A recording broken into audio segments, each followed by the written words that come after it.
અયોધ્યા પ્રભુ શ્રી રામના દર્શનાર્થે જતા ભક્તોનું ભરૂચમાં કરાયું સ્વાગત। हमें गर्व है, गर्व हम हिंदू है, हमें गर्व है हिंदू है। जय श्री राम, जय श्री राम।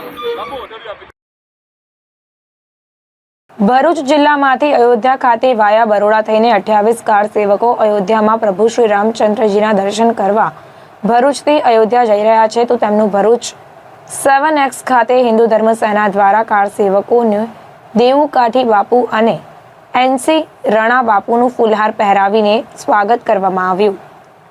સાથે જ અયોધ્યાની યાત્રા માટે પ્રસ્થાન કરાવવામાં આવ્યું। આ પ્રસંગે કાર સેવકો તેમના કાર સેવાના ભૂતકાળના અનુભવો વાગોળ્યા હતા અને હિન્દુ ધર્મ સેનાના કાર્યકરોને ધર્મ રક્ષા અને રાષ્ટ્રકક્ષા કાર્યોમાં તત્પર રહી સેવા કાર્યો કરવા આશીર્વાદ આપ્યા। આ પ્રસંગે હિન્દુ ધર્મ સેના દક્ષિણ ગુજરાત પ્રમુખ સુધીરસિંહ અટોદરિયા, દક્ષિણ ગુજરાત ઉપપ્રમુખ જીણાભાઈ ભરવાડ, શહેર પ્રમુખ રાહુલભાઈ વસાવા, નમો નમો મોરચા પ્રદેશ મહિલા મંત્રી અનિલાબેન ગજ્જર, નમો નમો મોરચા ભરૂચ શહેર મહામંત્રી જય ગજ્જર, ભરૂચ તાલુકા ઉપપ્રમુખ અનિલભાઈ રાણા, શહેર અગ્રણી રાજુભાઈ મોદી, કિસાન સંઘ જિલ્લા મહામંત્રી રજનીકાંતભાઈ પટેલ, કિસાન સંઘ અંકલેશ્વર વિભાગ પ્રમુખ ઉપેન્દ્રસિંહ દોડિયા, વાલિયા તાલુકા કિસાન સંઘ પ્રમુખ ગજેન્દ્રસિંહ પીલુધરિયા અને હિન્દુ ધર્મ સેનાના કાર્યકરો ઉપસ્થિત રહ્યા હતા।